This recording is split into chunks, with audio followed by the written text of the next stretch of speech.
మన సంస్కృతి, మన సాంప్రదాయాలు ఎప్పటికీ మనతోనే ఉండాలి. భారతదేశపు మహా గ్రంథాలు, కావ్యాల సంపూర్ణ సంకలనం. సబ్స్క్రైబ్ చేయండి. Tilak. A wide range of LED lights for indoor and outdoor use. GR Lights make India bright.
ఇది సత్యం.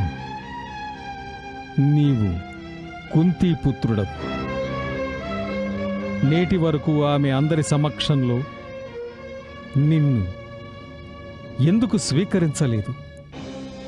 నీ ఈ ప్రశ్నకు సమాధానం చెప్పే అధికారం నాకు లేదు. ఎందుకు అనే నీ ఈ ప్రశ్నకు సమాధానం బహుశా నీ మాతే నీకు చెప్పగలదు.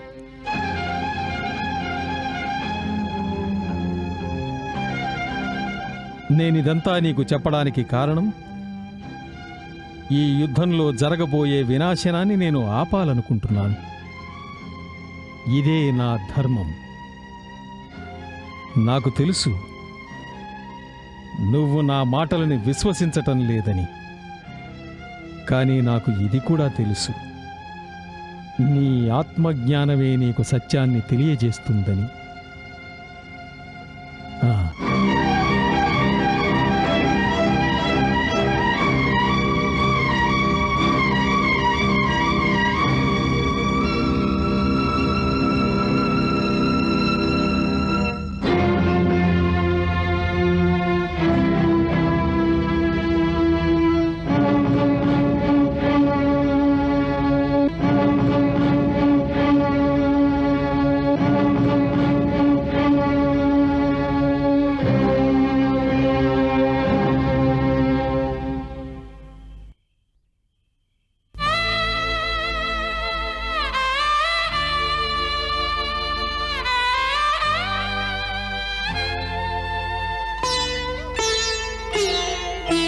నా జీవితాన శాపాలవానా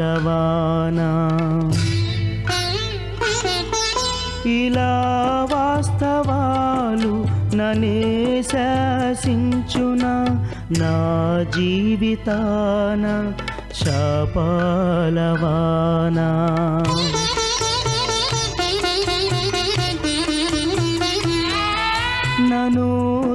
సూతపుత్రుడంటూ వెలేవేసే లోకం మహావంశమందు పుట్టి ఇలా సాగే జీవం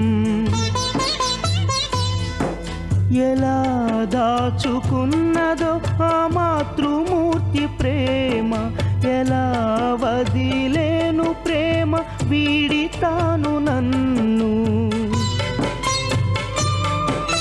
ఇదా నాదు జన్మం రహస్యాల మర్మం మహాధర్మ సంకటము ఎదురాయనేడు ఎలా ఆపుకున్నది ఆ మాతృ ప్రేమ తాను సహోదరులతోటి నే పోరు సలుపవలెనా నేనోపలేని సంకటాలు ననే వంచించునా మిత్రధర్మమన్నది నే వీడరాని సూత్రం మహాయుద్ధమందు అనివార్యమౌను మరణం ఓ తల్లి నాటి పాపం ఇలా శాపమాయే నా నిర్ణయము భవిత కాధారమేగా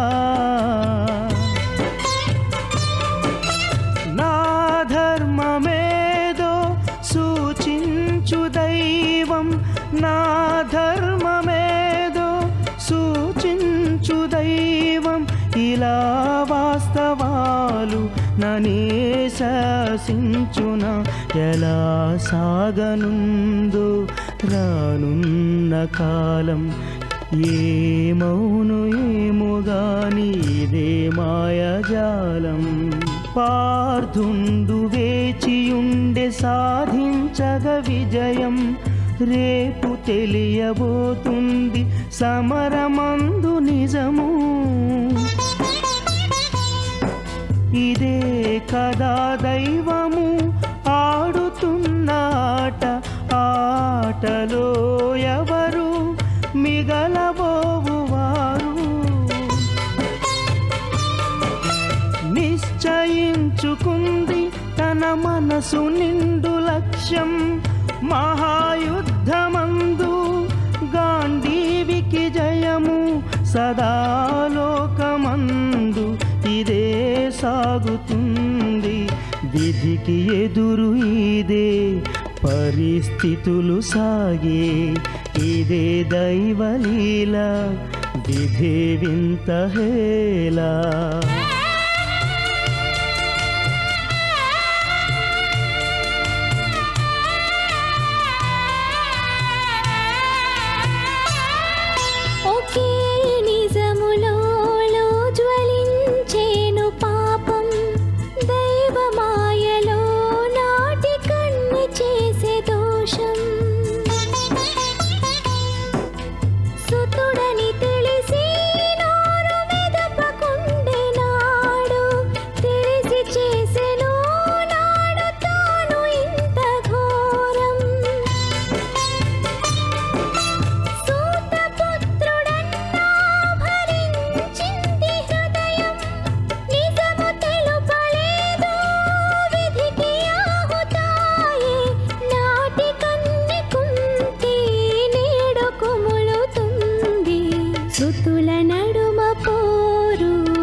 దైవలీల దాటి సాగలేరు ఎవ్వరు ఇలా మాతృమూర్తి మూగబోయే నేడు శాపాల వానలోన తడిసే సూతపుత్రుడు ఇదే దైవలీల సదా రేపు జ్వాలా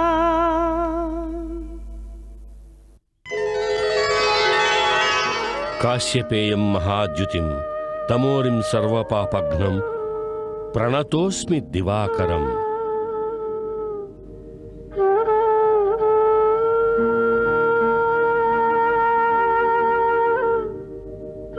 పితృదేవా, నా మాతను గురించి ఏ రహస్యమైతే ఇంతకాలం దాచి ఉంచారో నేడు నాకది తెలిసిపోయింది. కానీ ఈ విషయం నాకంత ఆనందాన్ని కలిగించలేదు. ఈ రహస్యం తెలుసుకున్నప్పటికీ నేను ధర్మ సంకటంలో పడిపోయాను. కర్తవ్యం, ధర్మపాలన అనే 2 ధృవాల మధ్య చిక్కుకుపోయాను. నా సోదరుడికి సహాయపడనా? నా పరమ మిత్రునితోటి మిత్రధర్మాన్ని పాలించనా? నా నిజమైన ధర్మం ఏమిటో నా ఆత్మకి తెలుసు.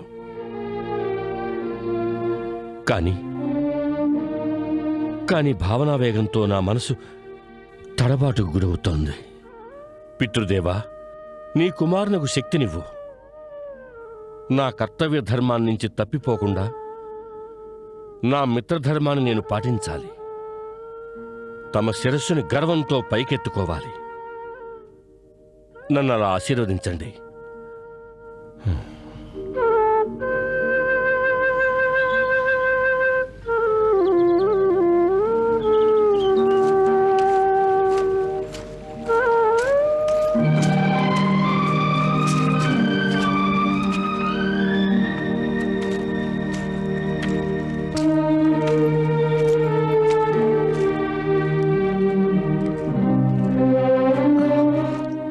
ఆగుదానివేరా,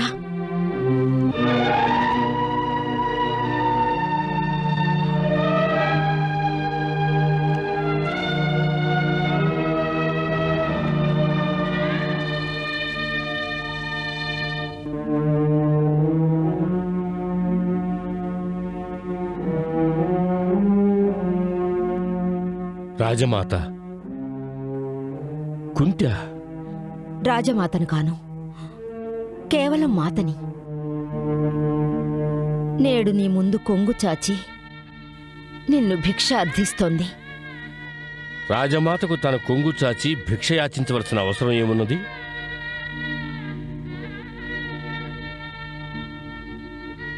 నాకు తెలుసు, శ్రీకృష్ణుడు నా సమాధానం తెలుసుకోవడానికి మిమ్మల్ని పంపించాడని. దానికోసం నువ్వు భిక్షా నాటకం ఆడవలసిన అవసరం లేదు. నేను నిన్ను ఎన్నటికీ నీ రాశి పొందనివ్వను. నా ప్రాణాలు అడిగినా కూడా నేను దానంగా ఇచ్చేస్తాను. లేదు లేదు, ఏ మాత తన పుత్రుని ప్రాణాల్ని తీసుకోలేదు. అంగరాజా, నేను భిక్షగా నీ ప్రాణాల్ని కాదు, నిన్నే కోరుకుంటున్నాను. అభాగ్యురాలైన మాత తన పుత్రుని ముందే కొంగు చాచి తన పుత్రుణ్ణే భిక్షగా కోరుకుంటోంది. దానవీరా, ఆ దానాన్ని నాకివ్వలేవా? ఈశ్వరుడు ఆ దానాన్ని మమతని నీ కొంగున ఏనాడో ప్రసాదించాడు. ఈశ్వర ప్రసాదితమైన ఆ అమూల్య కానుకను నువ్వు ఎప్పుడో దూరం చేసుకున్నావు. అలాంటప్పుడు నేను ఈ దానాన్ని నీకు ఎలా ఇవ్వగలను? నేను ఈశ్వరుని మించిన దాతని కానుగా. ఈశ్వరుడు దాన రూపంలో నా మమతల ఒడిలో వికసింపజేసిన తొలి పుష్పాన్ని నేను తృణీకరించలేదు. కానీ వివసురాలనై నా మమతని బలిదానం చేశాను. బలిదానమా? హ! మాతే స్వయంగా తన సంతానాన్ని బలిదానం చేసిందంటే మరి ఏమంత వివసత్వం వచ్చిందని, ఆ కారణంగా సాక్షాత్తు తల్లివయ్యి ఉండి నీ బిడ్డను నువ్వే బలి చేసుకున్నావా? దాన్ని ఎంతో గర్వంతో నా మమతని బలిదానం చేసుకున్నానని చెప్తున్నావా?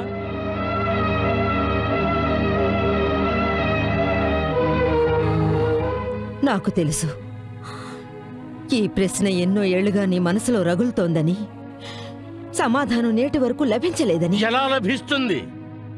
నీవు ఎదురుగా ఉన్నప్పటికీ నేను అవమానించబడుతూ ఉంటే తెలియందానిలా చూశావు. చెప్పు, నువ్వలా చేయడానికి కారణం ఏమిటి? అందరూ నన్ను సూతపుత్రుడు అంటూ ఉంటే ఆ నిందని భరించాల్సి వచ్చింది. ఎందుకు అలా జరిగింది?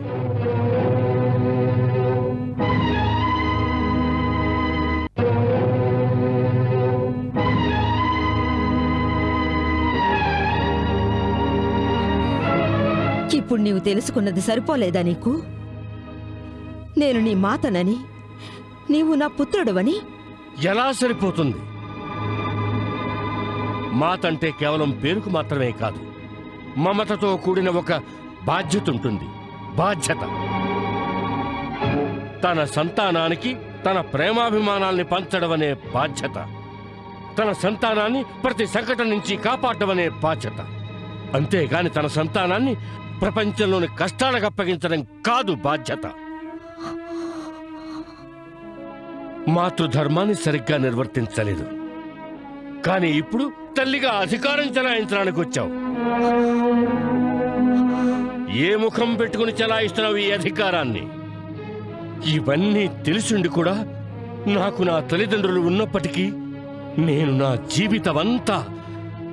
జీవితమంతా సూతపుత్రుడనే నిందతోటి బతకాల్సి వచ్చింది. నీపై సూతపుత్రుడనే నింద మోపబడకుండా ఉంటే ఎంతకంటే పెద్ద నిందని నేను జీవితాంతం భరించాల్సి వచ్చేది. దాన్ని సహించగలవా నీవు? ఇంతకంటే పెద్ద నింద? ఏ నింద గురించి మాట్లాడుతున్నావు నువ్వు?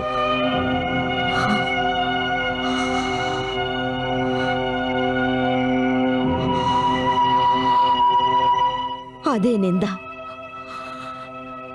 దాని భయంతోనే వివసురాలైన మాత తన ఒడిలో మొదటిగా వికసించిన పుష్పాన్ని త్యజించాల్సి వచ్చింది. లేదంటే తన జీవితాంతం లోకానికి విరిచి మొహం దాచుకోవాల్సి వచ్చేది. నువ్వు తప్పించుకోలేకపోయేవాడివి. సూతపుత్రుడనే నిందను మాత్రమే నీవు భరిస్తున్నావు. అంతకంటే పెద్ద నింద జీవితాంతం నీవు భరించాల్సి వచ్చేది. కానీ ఈ సమయాన నీకు నాకు మధ్య ఎవ్వరూ లేరు. మనం ఇక్కడ ఒంటరిగా ఉన్నాం. నీవా నిందేమిటో నాకు తెలియజేయవచ్చు. అది నీతో పాటుగా నా జీవితాన్ని కూడా ప్రభావితం చేసింది. చెప్పు, ఏమిటా నింద? కర్ణ, నీవు నీ మాత వివసత్వాన్ని ఎందుకు అర్థం చేసుకోవు? అది తెలుసుకుని ఏం చేస్తావు? నీవు నీ కళ్ళెదురుగా నీ మాత ఒక అపరాధిగా నిలబడ్డాన్ని చూడాలనుకుంటున్నావా? జీవితాంతం మానసిక క్షోభని అనుభవించిన తర్వాత ఇప్పుడు అదేమిటో తెలుసుకునే అధికారం నాకుంది. ఆ రహస్యం ఏమిటి? దేని కారణంగా నేను ఇంత క్షోభను అనుభవించాను? చెప్పు, ఆ రహస్యం ఏమిటో నేను తెలుసుకోవాలి.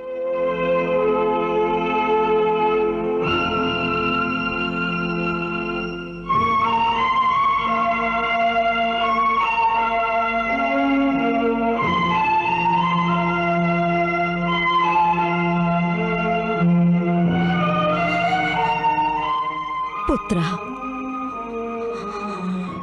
నీవు స్వయంగా నీ కళ్ళ ముందే నీ మాత లజ్జితురాలుగా నిలబడడం చూడాలనుకుంటే చెప్తాను విను. నా వివసత్వం వెనుక రహస్యం ఇదే.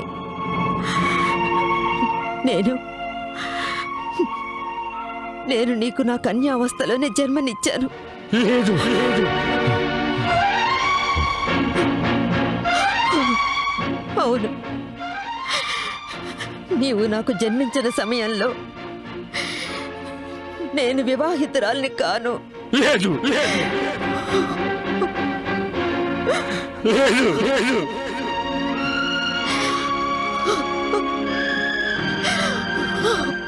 లేదు.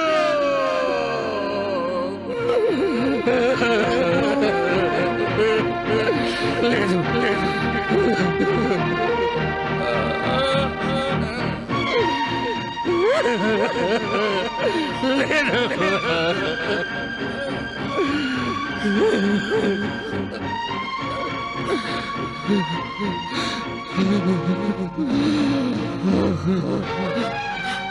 నాకు తెలుసు,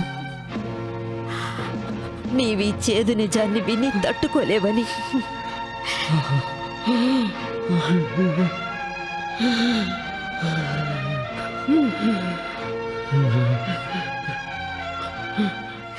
సూతపుత్రుడంటేనే సహించలేని వాడివి. లోకులు నిన్ను తండ్రి లేని బిడ్డ అంటే ఆనంద సహించడం నీ వల్ల అవుతుందా?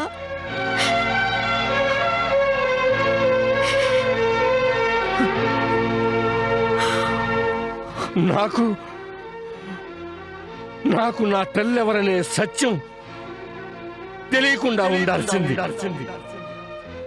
నా తల్లి పేరేమిటనే సత్యం నాకు తెలియకుండా ఉండాల్సింది. నా మనసులో నేను నా తల్లి సుందరమూర్తిని స్థాపించుకున్నాను. ఆ ప్రతిమకు భక్తి శ్రద్ధలతో నిరంతరం పూజలు చేస్తూ వచ్చాను. నేడు నీవు ఆ సత్యాన్ని తెలిపి నా ప్రతిమను తునాతునకలు చేశావు. నేను అనుభవిస్తున్న వ్యధని నువ్వు ఎప్పటికీ అర్థం చేసుకోలేవు. లేదు నా దుఃఖాన్ని నువ్వు అర్థం చేసుకోలేవు. లేదు పుత్ర, లేదు. నీవు అర్థం చేసుకోలేవు. ఒక విధి లేని మాత తన పుత్రుడు దుఃఖంతో తల్లడిల్లుతుంటే చూసి ఎంత వ్యాకుల పడుతుందో, ఎంత కలవరపడుతుందో నీకు తెలీదు. ఈ అభాగ్యురాలైన మాత లోకం కోసం ఇవన్నీ భరించాల్సి వచ్చింది. ఎందుకంటే తెలియనితనంలో తప్పు జరిగింది. ఆ తప్పు ఎందుకు చేయాల్సి వచ్చింది?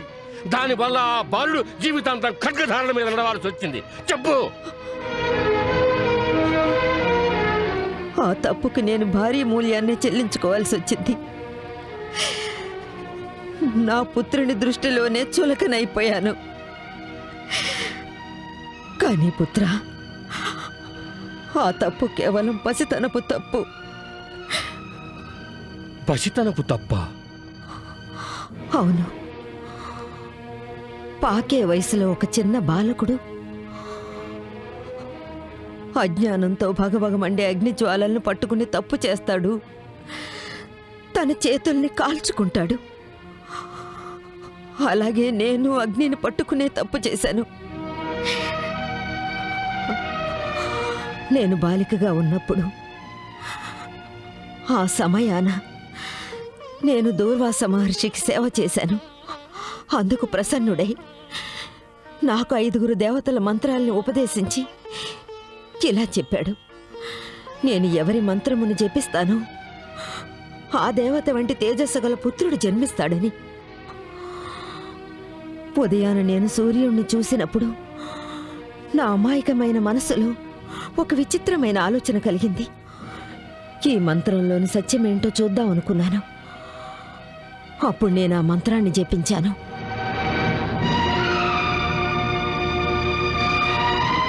హఠాత్తుగా సూర్యుడు ప్రత్యక్షమయ్యాడు. నేను భయపడిపోయాను. లేదు, లేదు, లేదు. సూర్యదేవా, నన్ను క్షమించు, నన్ను క్షమించు, నన్ను క్షమించు సూర్యదేవా. నేను వివసుణ్ణి దేవి.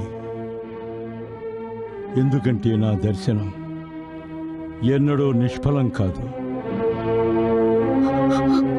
దూర్వాస మహర్షి ఆశీర్వాదానుసారం నీకు నా వంటి తేజోవంతుడైన పుత్రుడు కలుగుతాడు. కానీ అతడు జన్మించిన అనంతరం నా ఆశీర్వాదంతో నువ్వు మళ్ళీ కన్యావస్థను పొందగలుగుతావు.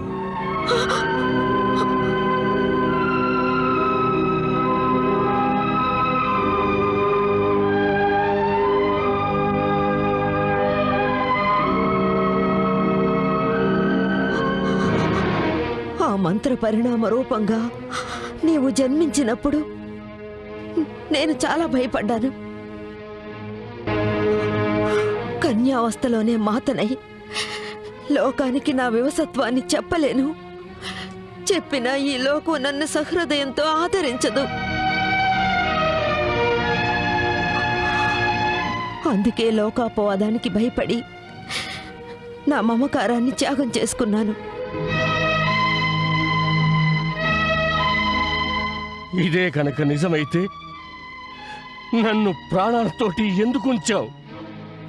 అంతకంటే నీ చేతులతో నువ్వు నా గొంతు నిలిమి చంపేసుంటే అదే మంచిదయ్యుండేది. నన్ను చంపేసి ఉండాల్సింది, నన్ను చంపేసి ఉండాల్సింది. చంపుండేదాన్ని. మమత నా చేతుల్ని కట్టేసింది. మమత నీ చేతుల్ని కట్టేసిందా? మరి ఈ రహస్యాన్ని నీ జీవితాంతం నువ్వు గుండెల్లోనే దాచుకోవలసింది. నేనెందుకు వచ్చావు ఈ రహస్యం చెప్పడానికి? ఎందుకు వచ్చావు? ఇప్పుడు కూడా ఈ రహస్యాన్ని చెప్పేదాన్ని కాదు. కానీ పుత్ర, ఇప్పుడు నీకు నీ సోదరులకి ఈ మధ్య యుద్ధ గడియలు చేరువయ్యాయి. నేను వేరే దారి లేక నీ దగ్గరకు వచ్చాను. ఎందుకంటే నాకు మీ చేతులు రక్తసిక్తం కావడం ఇష్టం లేదు.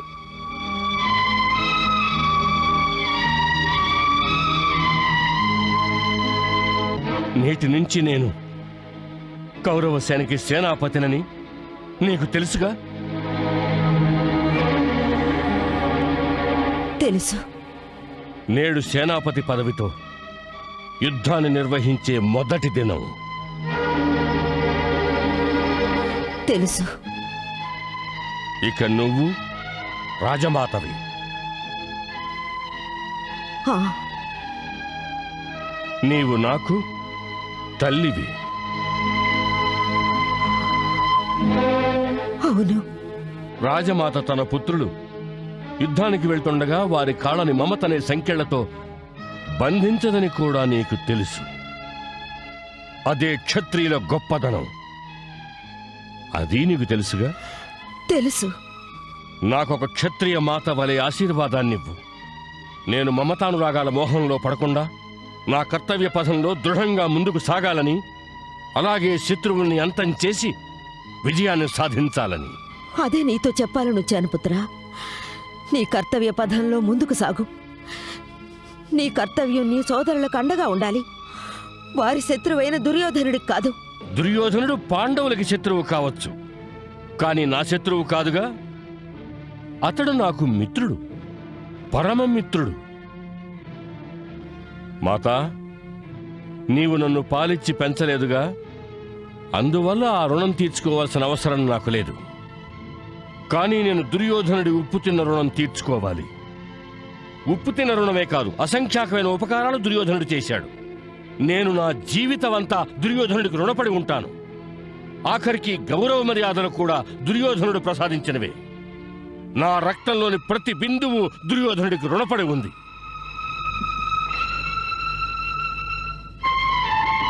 ఈ రుణం తీర్చుకోవడానికి నేను నా ప్రాణాలర్పించినా కూడా తక్కువే అవుతుంది.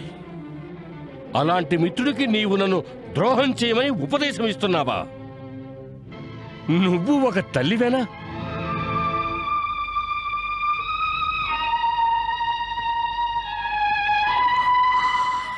నేనిప్పుడు మాతను కాను. ఒక భిక్షువుగా నీ దగ్గరకు వచ్చాను.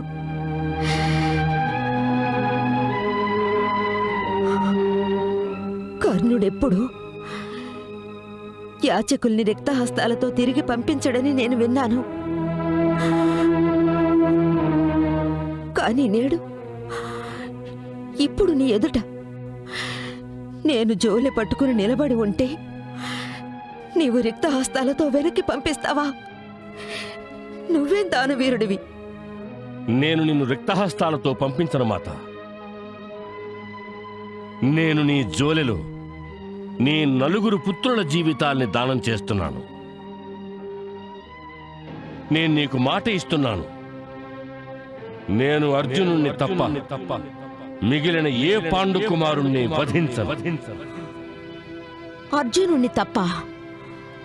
దాని అర్థం ఏమిటి? దాని అర్థం ఏమిటంటే దుర్యోధనుడికి విజయం చేకూర్చడం నా ధర్మం, నా కర్తవ్యం. తన రుణం తీర్చుకోవడానికి ఈ అవసరం ఎంతైనా ఉంది. కానీ అర్జునుడు జీవించి ఉన్నంత వరకు మేం పాండవుల్ని పరాజితుల్ని చెయ్యలేము. అలాగే అర్జునుని వధించకుండా కౌరవులు ఎన్నటికీ జయించలేరు. కౌరవులకి విజయం చేకూర్చడమే నా ధర్మం. మరి నేటి వరకు పంచపాండవులకి తల్లిగా నీవు భాసిల్లుతున్నావు. నేను నీకు వాగ్దానం చేస్తున్నాను, నీ పంచపుత్రులు జీవించి ఉంటారు. యుద్ధభూమిలో నేను మరణించిన, నా చేతుల్లో అర్జునుడు మరణించిన, నీకు మాత్రం పంచపాండవులు జీవించే ఉంటారు. వెళ్ళు, ఈ శుభ సమాచారాన్ని శ్రీకృష్ణుడికి తెలియజేయి.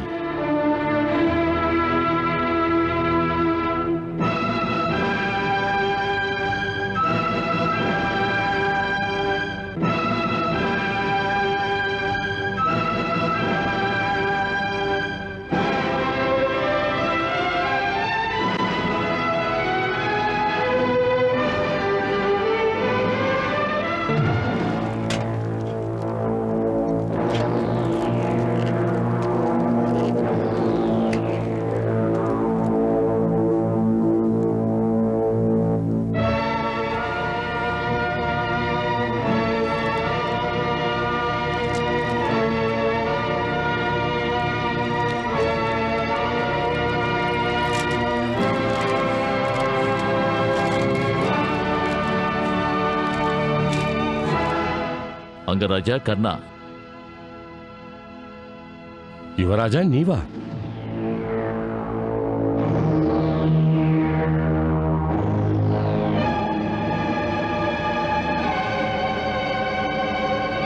నేను నా సేనాధిపతి టీవీ దర్పాలను చూస్తున్నాను. నేడు నిన్ను ఈ సైనిక దుస్తులలోనూ నీ మోములోని తేజస్సును చూశాక నా విశ్వాసం మరింత దృఢపడింది కర్ణ. నీవు పాండవుల పాలిట కాలుడవు కాగలవని, ఈ యుద్ధాన్ని నేను జయించి తీరతాను. యువరాజా, నేను మీకు విజయం సాధించి పెడతానని ప్రమాణం చేశాను. నేను మీకిచ్చిన మాటని నిలబెట్టుకుంటాను. మీ విజయ పథంలో ఒకే ఒక్క ముళ్ళుందని నాకు తెలుసు. దాని పేరు అర్జునుడు. మీ పథం నుండి ఆ ముళ్ళును నేను తొలగించి వేస్తాను. కానీ 5 పడగలున్న సర్పానికి ఒక పడగని కాలరాసి మిగిలిన వాటిని అలాగే వదిలివేయడం ఉచితం కాదు. అందుకే నేను నిన్ను పంచ పాండవుల్ని మట్టు పెట్టమంటున్నాను. ఆ లక్ష్యాన్ని పూర్తి చేయడానికే నేనీ శరాల్ని ప్రత్యేకంగా నీకు బహూకరించడానికి వచ్చాను. ఇవి 5 బాణాలు. వీటిలో ప్రతిదాని మీద పాండవుల పేర్లు ఒక్కొక్కటిగా రాసి ఉన్నాయి. ఈ శరాల్ని నీ తూణీరంలో అలంకరించుకుని రణభూమిలో అడుగుపెట్టు. కౌరవ సేన నీ కోసం ఎదురు చూస్తోంది.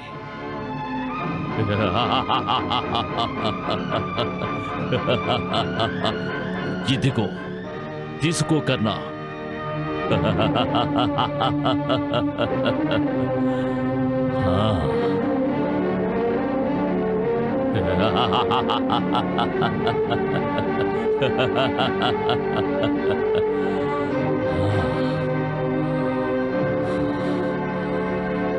తీసుకో.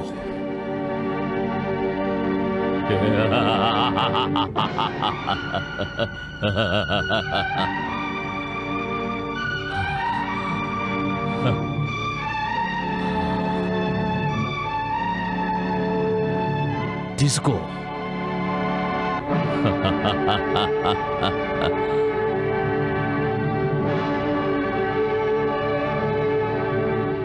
నేను నీకు మాట ఇస్తున్నాను. నేను అర్జునుణ్ణి తప్ప మిగిలిన ఏ పాండు కుమారుణ్ణి వధించను.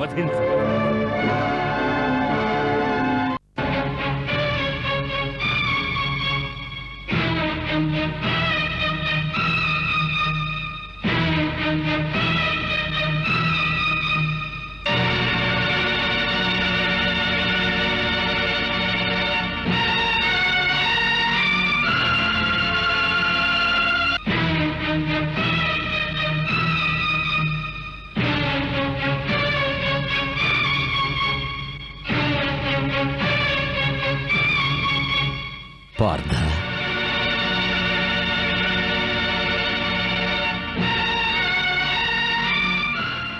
అగ్రజ, నీవా? విజయీ భవ. వేకువజామునే సిద్ధమయ్యావే? రాత్రి నిద్రపోలేదా? లేదు ధర్మానందన, కర్ణుడు కూడా నిద్రపోయి ఉండడు. మేమిరువురం ఒకరికొకరం బద్ధ శత్రువులం. ఒకరితో ఒకరు తలపడ్డానికి సిద్ధంగా ఉన్నాం. ఇప్పుడు ఆ సమయం ఆసన్నమైంది. ఇక నిద్ర ఎలా వస్తుంది? నీవు సరిగానే చెప్పావు. కౌరవ సేనాపతి కర్ణుడు కూడా రాత్రి నిద్రపోయి ఉండడు. శత్రువు మెలకువగా ఉన్నప్పుడు మనము మెలకువగానే ఉండాలి. శత్రువుని మృత్యువు ఒడిలో నిద్రపుచ్చే సమయం వచ్చింది అగ్రజ. నాకు తెలుసు పార్థ, నువ్వు కర్ణుణ్ణి సంహరించడానికి ఉవ్విళ్ళూరుతున్నావు. అందుకే నేను నీకు మరోసారి తెలియజెప్పడానికి వచ్చాను. శత్రువు సమౌజ్జి అయినప్పుడు అతన్ని నిర్బలుడనుకుని ఎలాంటి తొందరపాటు పడకూడదు. ఆ తప్పు మరింత పెద్దదవుతుంది. అగ్రజ, నేడు నా కోరిక పూర్తి చేసుకునే సమయం వచ్చింది. ఇప్పుడు నీవు సందేహాలను వెలుబుచ్చుతున్నావా? అగ్రజ, నా ఆవేశాన్ని చల్లార్చాలని చూడకో. నీ ఆవేశాన్ని చల్లార్చడానికి నేను ఇక్కడికి రాలేదు. నేను నిన్ను హెచ్చరించడానికి వచ్చాను. ఎందుకంటే కర్ణుడి ఆవేశాన్ని తక్కువగా అంచనా వేయకు. నేనతని తక్కువగా అంచనా వేయటం లేదు. అలాగని నేను కూడా వాడికంటే తక్కువని అనుకోవటం లేదు. అతనికంటే నువ్వేమీ తక్కువ కాదు. మీరిరువురు సరిసములైన యోధులు. మరిక సమస్య ఉంది. నీ తొందరపాటే పెద్ద సమస్య. నువ్వు ఆవేశంతో యుద్ధం చేస్తే సమంగా ఉండే తులాభారం కర్ణుడి వైపు మొగ్గి నీకంటే ఎక్కువ బలవంతుణ్ణి చేస్తుంది. నీ ఆవేశాన్ని, కోపాన్ని అదుపులో పెట్టుకో. నువ్వు నీ బుద్ధిని ఉపయోగించు. పార్థ, ఆవేశం, క్రోధం కార్యశూరులకి అలంకారం కాదు. వాటికి లోనైతే వీరులు తమ వశం తప్పుతారు. ఆ తొందరపాట్లో వారు తమకు తెలియకుండానే చెయ్యరాని తప్పులు చేస్తారు. అగ్రజ, నేను నీ చింతను అర్థం చేసుకున్నాను. కానీ నీవు చింతించవలసిన అవసరం ఏమీ లేదు. నేను ఆవేశంలో అదుపు తప్పుతానని నీవు పొరపడుతున్నావు అగ్రజ. అవును, లేకుంటే నేను నీకు తెలియజెప్పడానికి ఎందుకొస్తాను? అగ్రజుడువైన కారణంగా నీవు నాకు తెలియజెప్పడానికి వచ్చావు. అది సముచితమే. కాని నువ్వు ఒక్క విషయం మర్చిపోతున్నావు. నేను ఒకవేళ వశం తప్పినా నా సారథి శ్రీకృష్ణుడు. అతడు నాకు దారి చూపిస్తాడు, నాకు మార్గదర్శనం చేస్తాడు. అవును, నేను పొరబడ్డాను. కానీ నీ ఈ పొరపాటు నాకు బాగా నచ్చింది. యుద్ధభూమి పట్ల నీలో ఉన్న ప్రేమను నేను మొదటిసారిగా చూస్తున్నాను. పార్థ, నీవున్నావు, శ్రీకృష్ణుడు ఉన్నాడు. పాండవులకి ఈ యుద్ధంలో విజయాన్ని చేకూరుస్తారు. ఘటోత్కజ, ఆనాడు నేను నీకు చెప్పినది గుర్తున్నదా? ఏనాడు నీ ప్రాణాలు త్యాగం చెయ్యడం వల్ల పాండవులకు మేలు జరుగుతుందో ఆనాడు నేనే స్వయంగా నీ త్యాగానికి మార్గాన్ని సూచిస్తానన్నాను. నేడా దినం ఆసన్నమైంది. నేను త్యాగం చెయ్యవలసిన దినం ఆసన్నమైందా? అవును ఘటోత్కజ, నీ ప్రాణాలను బలిదానం చేసే సమయం వచ్చింది. అందుకే నేను నిన్నిక్కడికి రప్పించాను. కర్ణుడి దివ్యాస్త్ర భాండాగారంలో దేవతల రాజైన ఇంద్రుడు ప్రసాదించిన అమోఘ శక్తి కూడా ఉంది. దానిని నేడతడు అర్జునునిపై ప్రయోగించాలనుకుంటున్నాడు. నీకు కూడా బాగా తెలుసు, అర్జునుడు వధించబడినాడు అంటే పాండవులు పూర్తిగా పరాజయం పొందినట్లే. లేదు, నేను పాండవులను పరాజితులను కానివ్వను. ఇప్పుడు నేనేం చెయ్యాలో నీవే తెలియజేయి. నేను నా ప్రాణాలను త్యాగం చేయడానికి సిద్ధంగా ఉన్నాను. నేడు నీవు నీ సంపూర్ణ శక్తిని ప్రయోగించవలసి ఉంది. అంతేకాదు, నీ మాయాశక్తులను కూడా. కౌరవ సైన్యంలో భయభ్రాంతులను, అల్లకల్లోలాన్ని సృష్టించాలి. కౌరవులను అతి భీకరంగా నాశనం చెయ్యాలి. వారిలో నేడే అపజయం కలుగుతుందన్న భావన కలిగించాలి. అప్పుడు నిన్ను అడ్డుకోవడానికి సేనాపతి కర్ణుడు ఆ అమోఘ శస్త్రాన్ని ప్రయోగించడానికి వివసుడవుతాడు. దాని ప్రయోగం ఒక్కసారే సాధ్యమవుతుంది. ఘటోత్కజ, గుర్తుంచుకో, దాని శక్తి అమోఘం. అది ఎవరిపైన ప్రయోగించబడుతుందో వారు అవశ్యం మరణిస్తారు. అడుగు వెయ్యడానికి ముందు ఈ విషయం నిశ్చయించుకో. నేడు ధర్మం కోసం నీవు నీ ప్రాణాల్ని త్యాగం చెయ్యవలసి ఉంటుంది. ప్రభు, మృత్యువు ఏదో ఒక దినం అవశ్యం వస్తుంది. కానీ మృత్యువు ప్రతిసారి ఇలాంటి అవకాశాన్నివ్వదు. అందుకని దీన్ని నేను నా అదృష్టంగా భావించి నా ప్రాణాల్ని త్యాగం చేస్తాను. నీవు నిశ్చింతగా ఉండు ప్రభు. నేను కౌరవసేనలో ప్రళయం సృష్టిస్తాను. ఆ కర్ణుణ్ణి నా శరీరంపై ఆ అమోఘ శక్తిని ప్రయోగించడానికి వివశుణ్ణి చేస్తాను. నీవు కేవలం నన్ను ఆశీర్వదించు. నేనివ్వబోయే బలిదానం సఫలం కావాలని, ఈ బలిదాన లక్ష్యం పూర్తి కావాలని, అలాగే ధర్మం జయించాలని.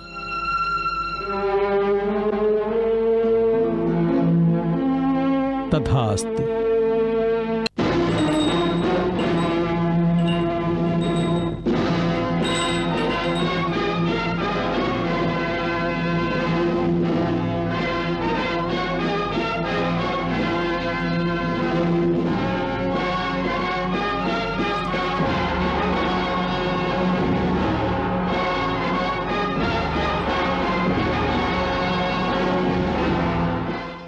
ఈమె 5 పతుల్ని కట్టుకున్న ఇల్లాలు.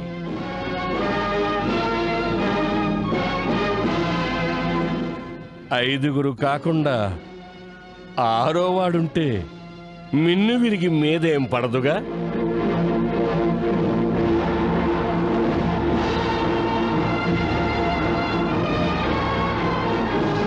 ఏయ్ సూతపుత్ర, నీ మిత్రుణ్ణి ఒక్కసారి అడుగు.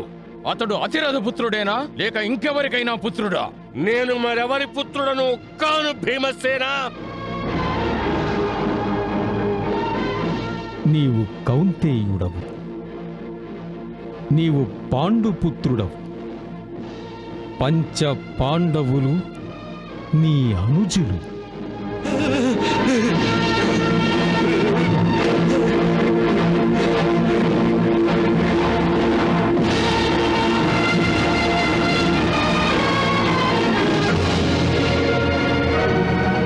పార్థ, ఏమిటి ఆలోచిస్తున్నావు? కేశవ, నేడే కర్ణుణ్ణి వధించి యుద్ధాన్ని సమాప్తం చెయ్యాలని నేను ఆలోచిస్తున్నాను. నేడు మన విజయం నిశ్చయం. లేదు పార్థ, నేను నిన్ను కర్ణుడి విషయంలో అంత తొందరపడనివ్వను. ఎందుకు కేశవ? నీవు దాని గురించి చింతించకు. కర్ణుణ్ణి ఒక్క దినం నిరోధించడానికి పాండవులలో యోధులకేమీ కొదవలేదు. నకుల సహదేవులున్నారు, భీముడున్నాడు. వారిలో ఎవరైనా అతడి దూకుడుకి సంకెళ్ళు వెయ్యవచ్చు. అల్లుడు, పాండవుల సైన్యాన్ని చూస్తుంటే నాకేమనిపిస్తోందో తెలుసా? అంగరాజైన కర్ణుడి చేతిలో చావడానికి జాతర చూస్తున్నట్లు. మామా, నేడు కర్ణుని చేతుల్లో పాండవుల్ని హత్య చేయించాలని ఎందుకు అనుకుంటున్నావు? ఆఖరికి మనమే వీరందరికీ సామూహికంగా చితులు పేర్పించే ఏర్పాట్లు చేయాల్సి ఉంటుంది. అంతకంటే కర్ణుడు తక్షణమే అర్జునుణ్ణి వధించటం మేలు. విజయం ఎంతో తేలికవుతుంది. అర్జునుని వధ జరిగిన తరువాత మనం పాండవ సైన్యాన్ని చిటికెలో వధించొచ్చు. అవశ్యం అల్లుడు, అవశ్యం. ముందు మీ సేనాపతితో యుద్ధాన్ని ప్రారంభించమని చెప్పు. సేనాపతి కర్ణ, ఆజ్ఞ యువరాజా. యుద్ధం ప్రారంభించమని సంకేతాన్ని ఇవ్వు. తమ ఆజ్ఞ యువరాజా. దాడి చెయ్యండి! దాడి చెయ్యండి!